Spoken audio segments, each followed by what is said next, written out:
Salam sejahtera Malaysia, denyut nadi suara rakyat bergema di channel ini. Wow, satu kejutan yang cukup besar. Adakah anda bersetuju untuk Dr. Akmal? Dr. Akmal yang sebelum ini sangat-sangat lantang berbicara. Dia berani mengkritik. Bagus betul lah.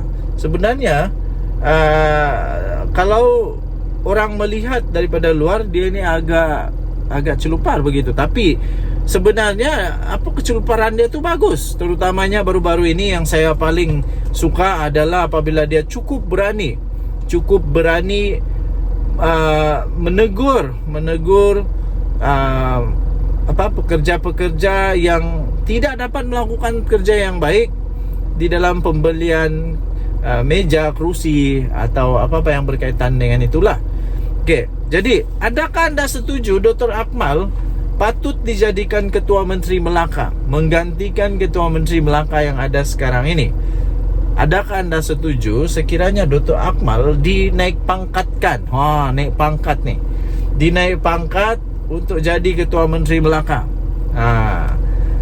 2 hari lalu Exco Kemajuan Desa, Pertanian dan Keterjaminan Makanan Melaka, yang juga adalah Ketua Pemuda UMNO Malaysia, iaitu Dr. Akmal Saleh, menerjah sebuah sekolah agama di negeri itu yang berdepan masalah kekurangan kerusi dan meja.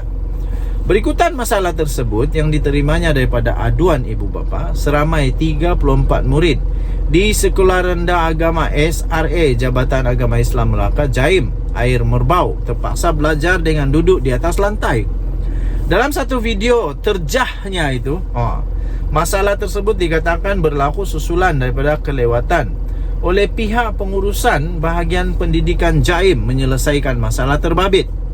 Dipahamkan murid di sekolah itu pula terpaksa belajar di atas lantai sejak sekolah dibuka pada awal Januari yang lalu.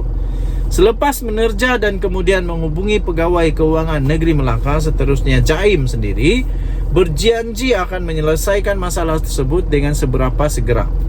Dr. Akmal sebaliknya bertindak lebih pantas dengan menyelesaikan sendiri kemudahan kerusi yang diperlukan itu. Beliau menghantar sendiri 36 set kerusi dan meja ke sekolah berkenaan semalam. Ini hadiah Hari Guru. Belajar rajin-rajin sayang, dia kata. Kemudian beliau kata kita beri 2 set tambahan kerusi dan meja ini. Katanya sambil dilihat mesra menepuk bahu beberapa murid dalam kelas berkenaan. Dalam catatan di Facebooknya juga, Dr. Akmal menyatakan masalah ketiadaan kelengkapan asas di bilik darjah yang sepatutnya diselesaikan segera tanpa berdepan karena birokrasi. Beliau mencatat alhamdulillah meja dan kerusi anak-anak selesai dalam tempoh 24 jam. Tak perlu tunggu hingga 8 bulan melayan birokrasi yang melampau. Moga anak-anak kita dapat belajar dalam keadaan yang lebih selesa, katanya lagi. Dalam pada itu, Dr. Akmal juga dilihat menyatakan kepada ustazah yang dipercayai guru kelas supaya menempatkan set kerusi meja yang akan diantar Jaim selepas ini ke kelas yang lain.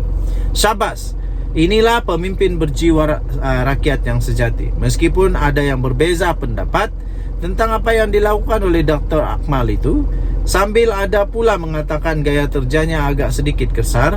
Di samping kerajaan negeri Melaka sendiri, ada exco lain yang bertanggungjawab terhadap portfolio pendidikan, pengajian tinggi dan hal ehwal agama Islam itu, iaitu Rahmat Mariman, dan mereka berpendapat masalah itu sepatutnya diselesaikan dengan secara dalaman. Tetapi kesediaan beliau menyelesaikan sendiri masalah itu hanya dalam tempoh 24 jam memang tindakan yang amat terpuji. Okey, panjang saya baca di 2 perenggan terakhir. Dalam hal ini kebetulan PRN Melaka dijangka akan diadakan dalam tempoh lebih kurang setahun lebih sejak lagi daripada sekarang, setelah PRN yang lalu diadakan pada September 2021. Berdasarkan gaya kepimpinan cemerlang, hebat, cekap, pantas dan rajin yang ditunjukkan oleh Dr. Akmal, bahkan dalam banyak isu lain, beliau juga sentiasa lantang bersuara. Maka kepimpinan UMNO wajarlah meletakkannya sebagai Ketua Menteri Melaka selepas ini. Bayangkan berapa banyak masalah rakyat di negeri Melaka akan dapat diselesaikan dengan cepat, sekaligus membuatkan rakyat lebih gembira jika beliau diletakkan menerajui kerajaan negeri. Sabudin Husin, 17 Mei 2024. Denyut nadi Suara Rakyat bergema di channel ini. Anda boleh komen. Anda boleh komen suara rakyat anda. Adakah anda bersetuju sekiranya Dr. Akmal ini menjadi Ketua Menteri Melaka menggantikan yang ada sekarang? Kita jumpa lagi. Bye-bye. Salam sejahtera Malaysia. Denyut nadi Suara Rakyat bergema di channel ini. Pada pendapat anda, sekiranya terjadilah PRK untuk 7 tempat MP bersatu yang menyokong Kerajaan Perpaduan pimpinan Datuk Seri Anwar Ibrahim. Sekiranya adalah PRK, pada pendapat anda, sila tinggalkan komen ya. Sila tinggalkan komen kerana ini boleh membantu kita untuk memahami keadaan sekarang. Keadaan semasa kuat lagi kah Perikatan Nasional? Betulkah mereka ini boleh menang lagi? Jadi pada pendapat anda, siapa yang menang sekiranya PRK dilaksanakan semula? Kerajaan Perpaduan melawan Perikatan Nasional pembangkang.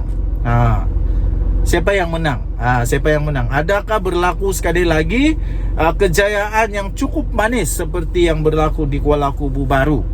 Ataupun masih ada gelombang hijau?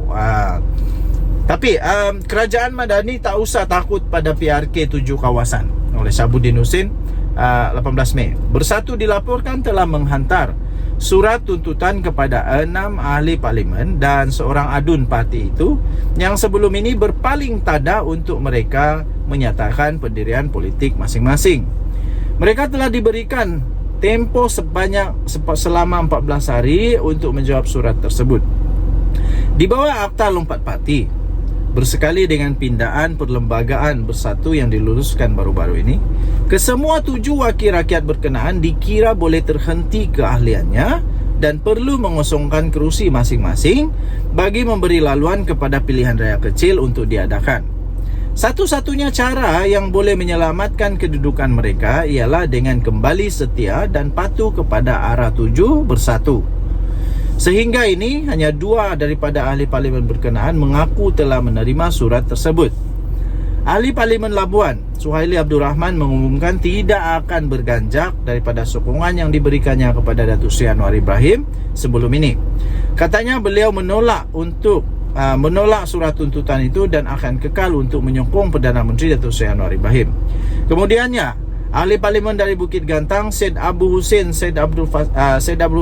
Abdul Fasal pula menyifatkan surat yang diterimanya itu sebagai tidak bermakna. Menurutnya, beliau tidak akan menjawab surat tersebut dan sedia untuk berhadapan dengan apa juga kemungkinan. Katanya, saya nak tunggu apa tindakan mereka selepas 14 hari. Dan jika berlaku pilihan raya kecil pun saya akan turun bertanding, beliau berkata. Apa yang saya buat adalah mahu menunjukkan tindakan mereka itu tidak betul, merosakkan fikiran rakyat dan mengganggu ahli parlimen daripada menjalankan tugas, katanya lagi. Lain-lain wakil rakyat yang lain belum kedengaran lagi respon untuk menerima atau belum menerima atau sudah menerima surat tuntutan yang ditandatangani sendiri oleh Setiausaha Agung Bersatu Hamzah Zainuddin itu. Apa yang nyata berdasarkan Akta Lompat Parti, pindaan perlembagaan bersatu serta jika semua pihak berpegang pada prinsip mengadakan PRK adalah pilihan yang sebaik-baiknya dalam mendepani kemelut 7 wakil rakyat ini. Ini kerana perbuatan mereka berpaling tadah dari segi sokongan dan berbeza dengan pendirian parti adalah suatu yang mencemarkan kemurnian politik era Kerajaan Madani. Lagipun tindakan mereka beralih sokongan hanyalah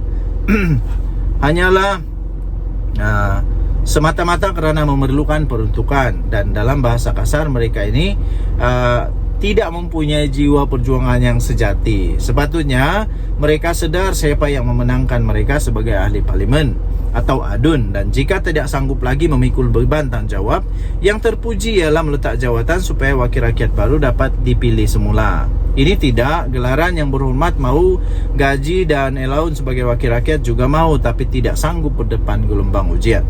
Kenapa wakil-wakil rakyat pembangkang lain boleh bertahan dengan kesetiaan mereka bersama dengan parti masing-masing tanpa menjual sokongan untuk peruntukan? Lepas tu panjang lagi. Tapi saya bacakan 2 perenggan terakhir. ia hanya mengembalikan kedudukan kepada status quo. Tapi kedudukan kerajaan Madani tidak lagi dicemari dengan kehadiran sokongan yang meragukan. Tapi ingat, jika calon mewakili kerajaan Madani dapat menang di salah satu daripada 7 kawasan itu, ia sudah tentu satu petanda baik bagi kerajaan kerjasama PHBN menuju PRU 16 akan datang. Sebab itu, kalau saya jadi Perdana Menteri, biarkan saja ada PRK, kata Sabudin Husin 18 Mei 2024. Saya pun fikir kalau ada PRK, saya agak yakin untuk kerajaan perpaduan PHBN ini akan menang juga. Okey, jadi kalau ada PRK bagus juga sebenarnya bagi pendapat saya, sebab kita dapat lihat apa seterusnya hasil daripada kerjasama PHBN ini. Apa-apa pun kita tunggu saja apa seterusnya menurut lunas undang-undang yang ada di Malaysia. Denyut nadi suara rakyat bergema di channel ini. Jangan lupa tekan butang subscribe, like dan share. Bye-bye.